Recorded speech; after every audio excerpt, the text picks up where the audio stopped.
Manoj publication प्रस्तुत करता है all in one computer course. इस मल्टीमीडिया सीडी के किसी एक विकल्प को माउस द्वारा क्लिक करके चुनें। किसी एक विकल्प को माउस द्वारा क्लिक करके चुनें। डेटा एंटर करना। एक्सेल पहले डेटा को पढ़ता है, तब तय करता है वह पाठ्य है, संख्या है या तारीख है। एक्सेल उसी के अनुसार उसे फॉर्मेट कर देता है। C10 पर क्लिक कीजिए। अब इसमें वेलकम टाइप कीजिए।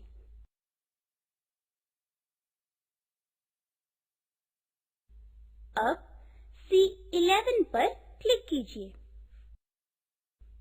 अब 0145 डालिए। अगर प्रारंभ में किसी संख्या को 0 डालते हैं तो एक्सेल उसे छोड़ देता है। डेटा एंटर करना अध्याय समाप्त हुआ। पंक्तियां जोड़ना और हटाना। आप किसी वर्कशीट में अपनी आवश्यकता अनुसार पंक्तियां या कॉलम जोड़ सकते हैं। मान लीजिए आप 10 और 11 के बीच एक पंक्ति जोड़ना चाहते हैं, तो C11 सेल को चुनिए। अब 145 को क्लिक कीजिए। अब मेन्यू बार में इंसर्ट को क्लिक कीजिए। रोज को क्लिक कीजिए। इस तरह पंक्ति के बीच एक और पंक्ति जुड़ जाती है। C11 को क्लिक कीजिए और एडिट पर क्लिक कीजिए। डिलीट पर क्लिक कीजिए। अब डिलीट का एक डायलॉग बॉक्स खुलेगा। इसमें एंटायर रो पर क्लिक कीजिए। ओके पर क्लिक कीजिए। चुनी हुई पंक्ति डिलीट हो जाती है। पंक्तियों को जोड़ने और हटाने का अध्याय समाप्त हुआ।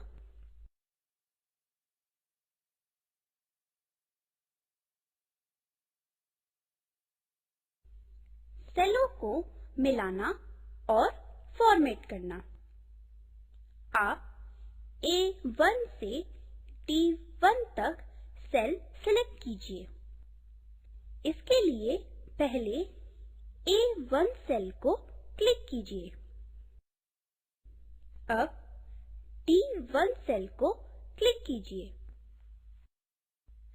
अब ऊपर टूलबार में मर्ज सेल को क्लिक करते हैं।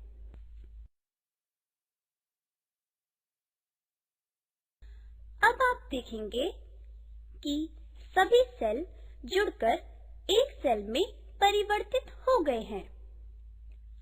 आप किसी वर्कशीट में कई सेल को एक साथ फॉर्मेट कर सकते हैं।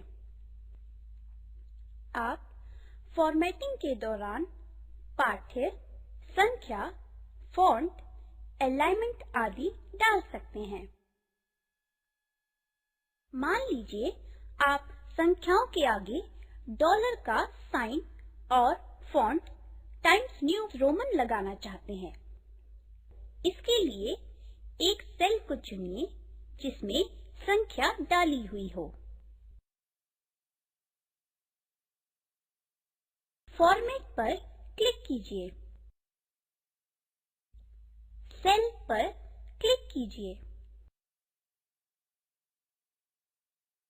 फॉर्मेट का एक डायलॉग बॉक्स खुलेगा।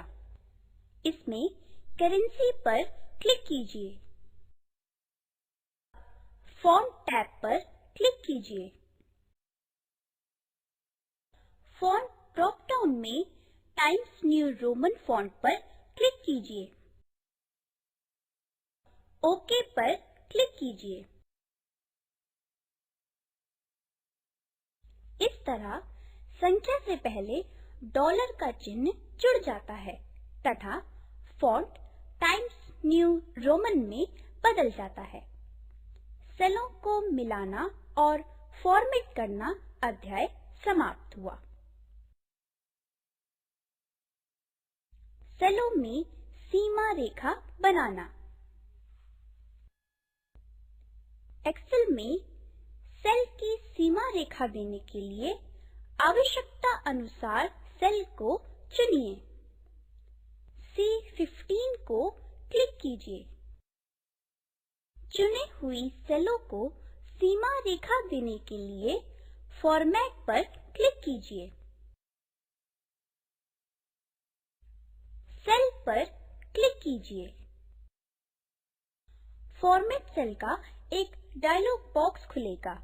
इसमें बॉर्डर पर क्लिक कीजिए। अब आउटलाइन आइकन पर क्लिक कीजिए। अब ओके पर क्लिक कीजिए।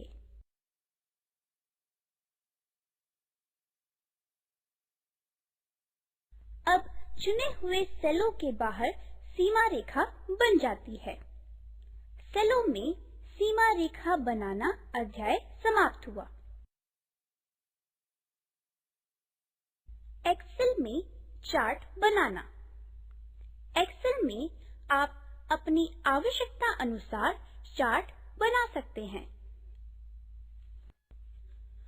मान लीजिए आप किसी कंपनी के पिछले 4 साल का लाभ दिखाना चाहते हैं, तो C3 में 20 और C4 में 80, C5 में 50, C6 में 100 टाइप कीजिए।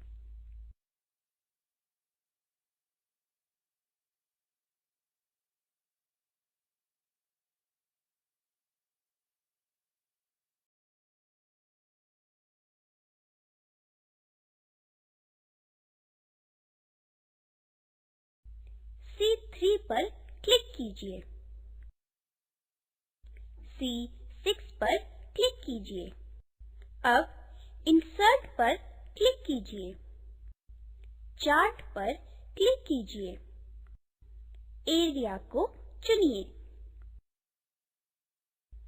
नेक्स्ट पर क्लिक कीजिए। नेक्स्ट पर क्लिक कीजिए। चार्ट टाइटल में सेल्स टाइप कीजिए।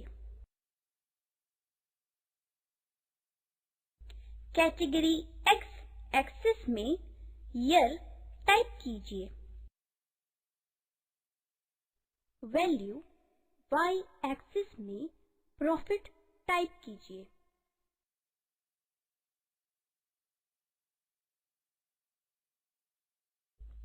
नेक्स्ट पर क्लिक कीजिए। फिनिश पर क्लिक कीजिए। आपकी स्क्रीन पर चार्ट बन गया है। चार्ट बनाने का यह अध्याय समाप्त हुआ। फंक्शन का प्रयोग करना। एक्सेल में कई फंक्शन होते हैं जिन्हें कई श्रेणियों में रखा गया है,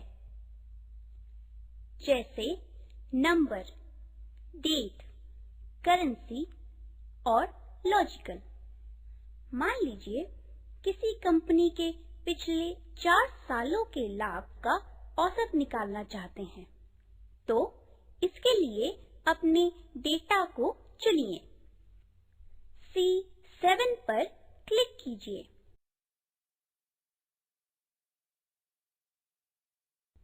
फंक्शन बटन पर क्लिक कीजिए। अब कैटेगरी के डाउन एरो पर क्लिक कीजिए। इसमें स्टैटिस्टिकल को चुनिए। एवरेज को चुनिए। ओके पर क्लिक करें। ओके पर क्लिक करें। सेल 7C में उस कंपनी के पिछले 4 सालों का औसत आ जाएगा। फंक्शन का यह अध्याय समाप्त हुआ। डेटा में छांटना। एक्सेल में आप डेटा को बढ़ते या घटते क्रम में दिखा सकते हैं। डेटा के ऊपर वाले सेल को चुनिए। स्टैंडर्ड टूल बार में सॉर्ट असेंडिंग पर क्लिक कीजिए। अब आप देखेंगे आपका डेटा बढ़ते हुए क्रम में आ जाएगा। सॉर्ट असेंडिंग का यह अध्याय समाप्त हुआ।